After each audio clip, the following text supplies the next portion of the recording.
Pregnant ladies gym போய் work out பண்ணலாமா? அதை பத்தி பார்க்கலாம் வாங்க. நான் doctor Akila Thiru. Normal delivery ஆகிறதுக்காக நிறைய பேர் work out session, yoga classes and ஜிம்னு ஜாயின் பண்ணிட்டு இருக்காங்க பிரெக்னென்ட் லேடிஸ். அது எந்த அளவுக்கு உதவும் அப்படின்னு கேட்டீங்கன்னா, அந்த பெல்விக் மசிலை டோன் பண்றதுக்கு ஹெல்ப் பண்ணும், டெஃபினட்டா ஹெல்ப் பண்ணும்.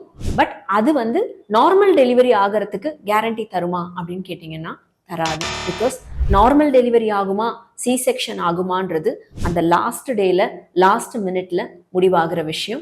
ஸோ பிரெக்னென்ட் லேடிஸ் தாராளமாக ஒர்க் அவுட் பண்ணலாம், ஜிம் போகலாம், ப்ரொவைடட் அவங்களுக்கு எந்த கான்ட்ரா இண்டிகேஷனும் இல்லை. அதாவது அவங்களோட பிளாசண்டா நார்மலாக இருக்கு, ப்ளீடிங் ப்ராப்ளம் எதுவும் இல்லை அப்படின்னா தாராளமாக ஜிம் போகலாம், ஒர்க் அவுட் பண்ணலாம், என்ன வேணால் பண்ணலாம். இப்போ பிரெக்னென்ட் லேடிஸ்லாம் கம்ப்ளீட் ரெஸ்ட் மோடுக்கு போயிடுறாங்க. அப்படி அவசியம் இல்லை. வீட்டில் நார்மலான வேலைகள், ஒர்க் அவுட்ஸ் எது வேணா பண்ணலாம். ஹெல்தியாக சாப்பிட்டுட்டு ஆப்டிமலாக ஒர்க் அவுட் பண்ணுறீங்க அப்படின்னாவே அதுவே போதுமானது. இது மாதிரி ஃபேக்ட்ஸ் தெரிஞ்சுக்கிறதுக்கு நம்ம பேஜை ஃபாலோ பண்ணுங்கள், உங்கள் ஃபேமிலி அண்ட் ஃப்ரெண்ட்ஸ்க்கு ஷேர் பண்ணுங்கள். தேங்க்யூ.